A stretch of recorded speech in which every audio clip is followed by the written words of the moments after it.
가창오리 떼가 저렇게 난다는 거는 공기역학을 아는 것도 아니고, 그러면 그 공기역학이라는 거는 굉장히 불확실하고 예측 불가하거든요. 감각으로 느껴가면서 그때그때 대응을 해서 저렇게 많은 수의 오리들이 날고 있다는 것 자체가 되게 경이롭죠. 동물적인 감각이 들어있는 것 같았고, 그거를 저희도 모사를 많이 해서 지금 드론쇼의 충돌 회피 부분에 사용을 하고 있습니다. Nothing more than strangers passing by out on the street. Memories are fading though it's only been a week. 원칙적으로 밤에는 드론을 띄울 수 없습니다. 조종사가 드론의 위치를 눈으로 보기 어려워서입니다. GPS를 이용해도 한계가 있습니다.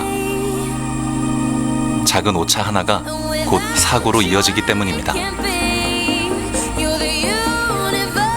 수천 대의 드론을 일일이 조종하는 것은 불가능하죠. 드론들의 위치를 파악을 해서 충돌 경고를 하는 데 있어서는 GPS를 활용을 하게 되는데, 이 GPS라는 신호는 1초에 한 10번 정도 수신이 되거든요. 1초에 10번이 되는 신호가 또 5,000대가 있다 보니까 서로 정확한 시간에 계산이 되진 않고 속도랑 가속도까지 결합을 해서 충돌을 예측을 해야 되는데, 그런 알고리즘은 또 지상 컴퓨터에서 1초에 수백 번 계산을 하게 됩니다.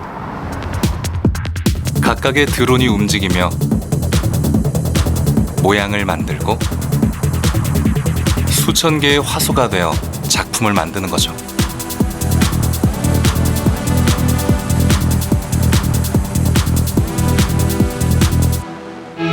모양을 바꿀 때마다 모든 드론이 이동합니다. 그 경우의 수는 천문학적으로 크죠. 그래서 컴퓨터가 미리 최적의 경로를 계산해 드론에게 명령합니다. 그런데 복잡한 계산 없이 이것을 해내는 무리가 있습니다. 가창오리 같은 경우에는 그런 컴퓨터를 가지고 있지 않아도 연속적으로 각자가 해결을 함으로써 전체 군집의 문제를 해결을 하고 있습니다. 수천 마리도 아닌 수십만 마리가 충돌 없이 비행합니다. 이곳에 리더는 없습니다. 하지만 단 한 가지 규칙이 있습니다. 그건 동료를 보는 거죠.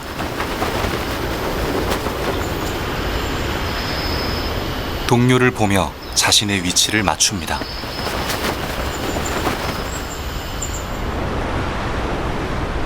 너무 붙거나 떨어지지 않고 같은 속도를 내는 것. 이 단순한 규칙이 질서를 만들어냅니다. 가창오리의 이 규칙을 드론의 충돌 회피 알고리즘에 적용했죠. 드론 역시 거리를 두며 부딪히지 않도록 프로그래밍 되어 있습니다. 하지만 드론은 입력된 알고리즘대로 움직일 뿐 가창오리처럼 서로 통신하지는 않습니다. 드론들이 서로의 위치까지를 다 인식하지는 못합니다. 과학기술의 수준이 거기까지는 올라와 있지 않기 때문에 충돌 회피 등을 다 고려해서 경로를 다 입력을 시키는 겁니다. 드론은 알고리즘이 정한 경로로만 갑니다. 주변을 보지 않죠. 가창오리는 주변을 보며 비행을 합니다. 왜 이런 방식을 가졌을까요?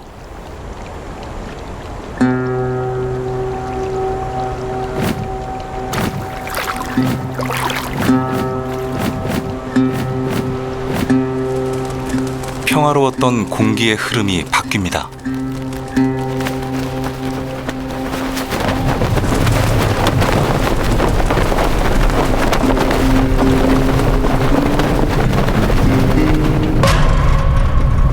흰꼬리 수리입니다. 날개 길이만 2m에 달하는 위협적인 포식자죠.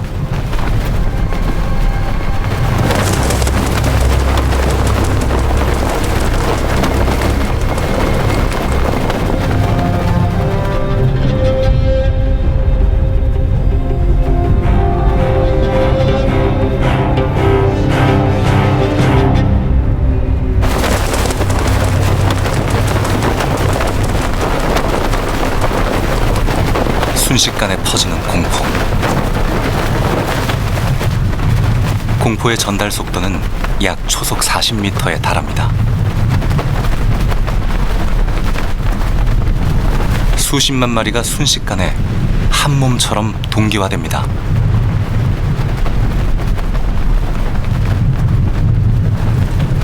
한 몸처럼 움직이면 포식자는 표적을 정하기 힘듭니다.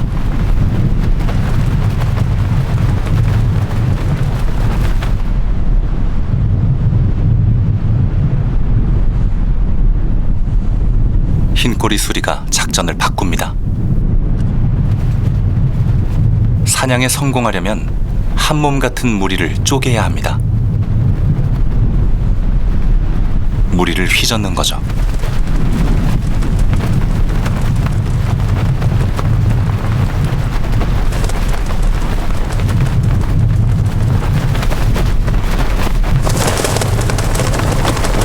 혼비백산하는 사이 균열이 생겼습니다.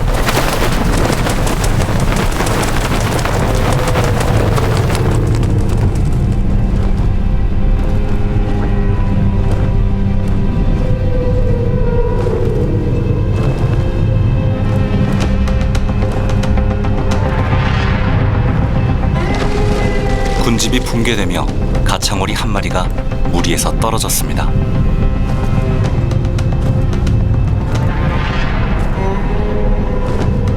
몸을 숨길 수 있는 무리가 사라진 상황.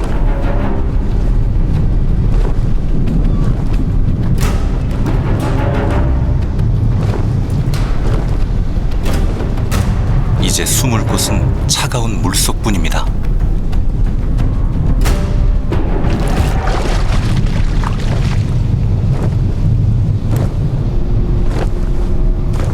흰꼬리 수리는 끈질깁니다.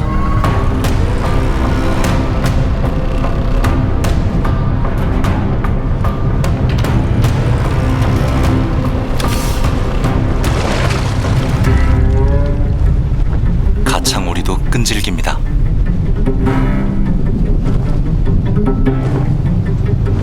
하지만 숨이 차 고개를 내미는 순간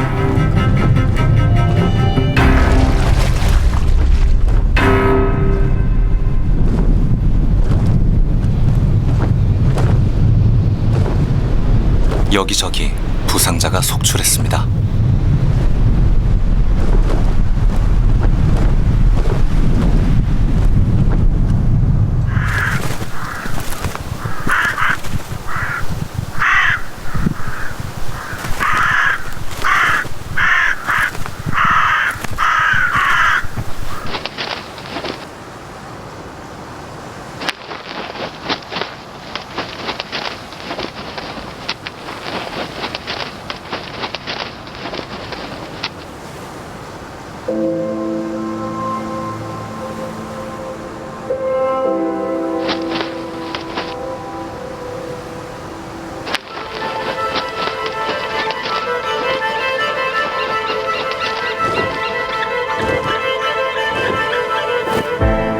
자신과 똑같은 생존 의지를 가진 동료입니다.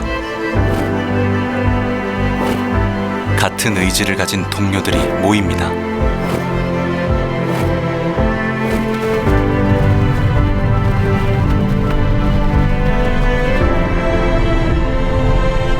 수십만 마리가 하나의 의지로 동기화됩니다.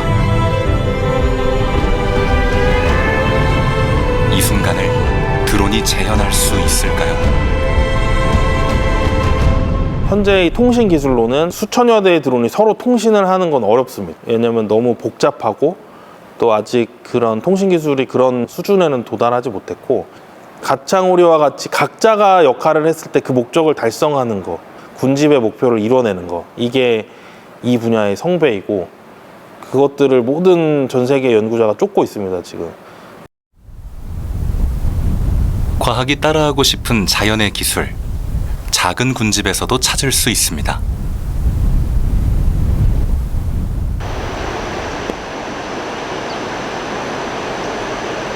아마존의 숲에서는 종종 신기한 광경이 펼쳐집니다. 나뭇잎들이 이사를 갑니다. 사실은 누군가 운반하는 중이죠. 인류보다 먼저 농사를 지은 입군 개미입니다. 개미 사회는 철저한 분업 사회. 각자가 맡은 역할이 있죠. 채집 개미는 커다란 톱날을 장착했습니다.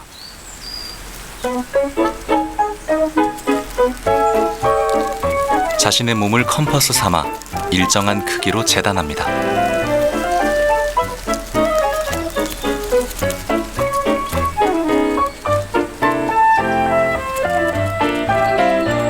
자기 몸보다 큰 잎사귀를 옮기는 것도 채집 개미의 몫입니다.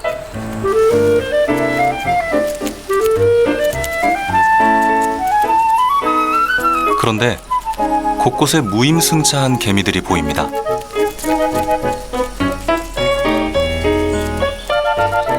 잎을 들고 가는 동안 채집개미는 무방비 상태가 됩니다. 머리 위로 천적인 기생파리가 공격할 수 있습니다. 대책이 필요하죠.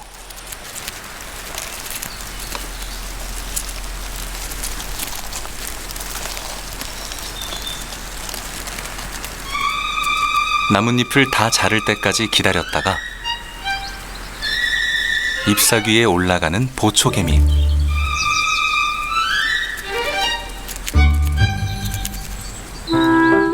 가만히 매달려 있는 것 같지만 더듬이를 치켜들고 경비를 서는 중입니다.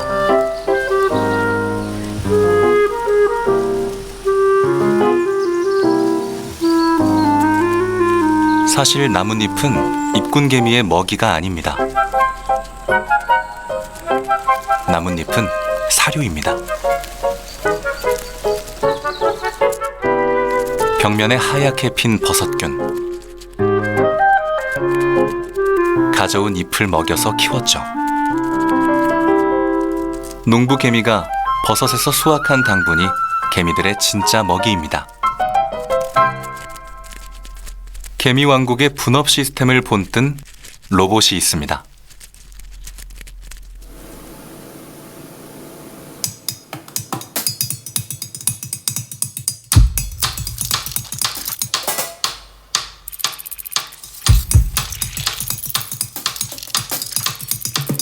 마이크로 로봇입니다.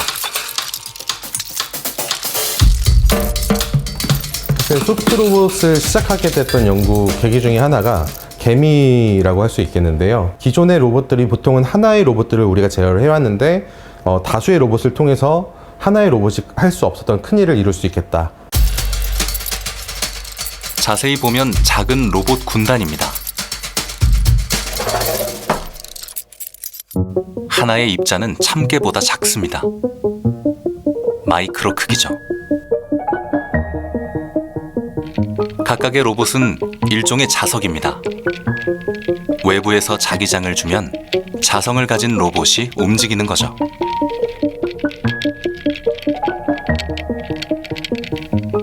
이들도 개미처럼 역할이 나뉩니다. 자기장으로 이 마이크로 로봇들이 0도 방향으로 아니면 45도 방향으로 아니면 90도 방향으로 이 자화되는 정도를 프로그램을 할 수가 있어서 이것들이 위아래로 붙을지 아니면 옆으로 붙을지 대각선으로 붙을지 이런 것들을 다 조절을 할 수 있게 됩니다. 세로로 이어진 로봇은 키가 커집니다. 대각선으로 이어지면 면적이 넓어지죠. 가로로 붙으면 힘이 세집니다. 이어지는 방향에 따라 잘하는 역할도 다릅니다.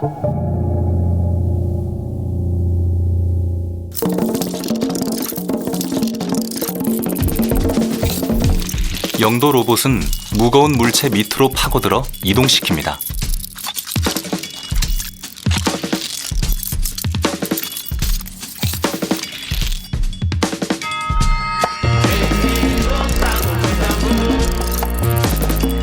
큰 키를 활용한 사다리가 되어 장애물을 넘기도 하죠.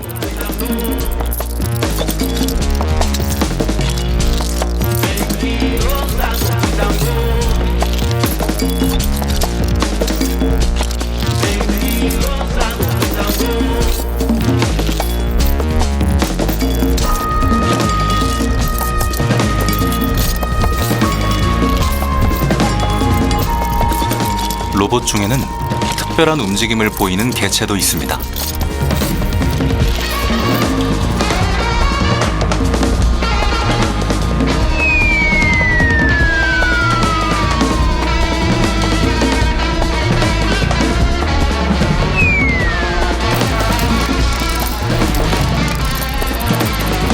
어떤 개체가 어떻게 성공할지는 아무도 모르죠.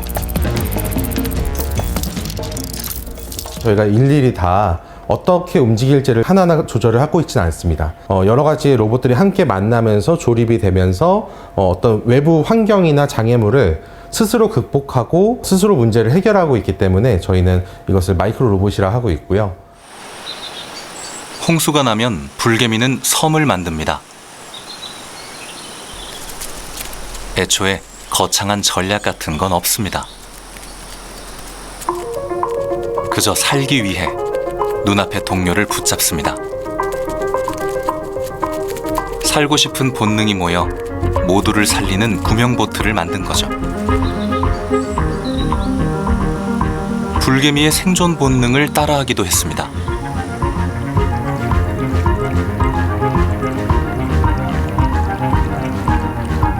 (45도) 로봇들은 불개미처럼 서로를 단단히 붙듭니다.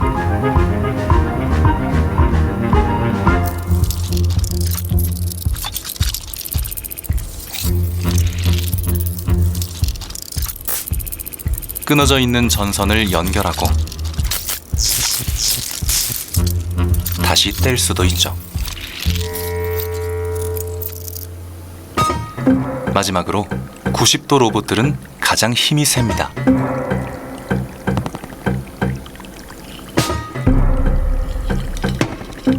자르는 게 다는 아닙니다. 옮기고 붙일 수도 있습니다. 이 로봇들은 무거운 배터리나 복잡한 회로도 필요 없습니다. 저희가 일반적인 로봇이라고 생각을 하면 모터나 센서나 배터리가 이제 기본적으로 들어간다고 생각을 하시게 될 텐데요. 초소형으로 가게 되면 초소형 배터리를 쓰면 발휘할 수 있는 힘이 너무 작아지고요. 모터도 마찬가지로 작아지게 될 것이고요. 또 센서도 넣을 공간이 정말 부족하게 됩니다. 또는 저희가 배터리가 폭발하는 사고도 있는 것처럼 그런 위험한 물질들을 몸 안에 넣는 것들은 피하는 게 가장 좋기 때문에 외부에서 안전한 힘을 통해서 제어하는 것이 훨씬 매력적인 방법이라고 생각을 합니다. 아주 작은 로봇들이 혈관에 들어간다면 어떨까요?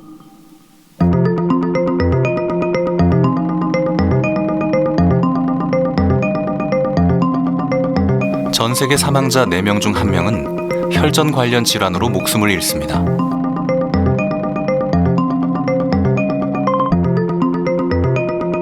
단순히 피떡에 구멍을 내는 것만으로는 부족합니다. 남은 찌꺼기가 다시 혈관을 막을 수 있기 때문이죠.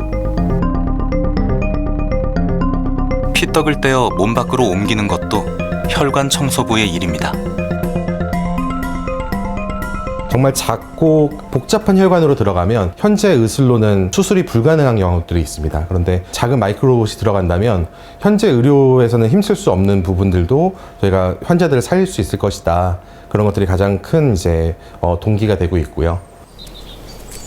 생명체를 생각해 보면 굉장히 작은 눈에 잘 보이지 않는 벌레다 할지라도 움직임을 가질 수 있는 모터나 이런 배터리 같은 역할을 할 수 있는 것들이 이미 몸 안에 다 존재를 하고요. 외부에서 자극이 있으면 그 자극을 감지해서 반응해서 또 다른 모션을 만들어내는데 그러한 것들을 지금 로보틱스에서는 굉장히 큰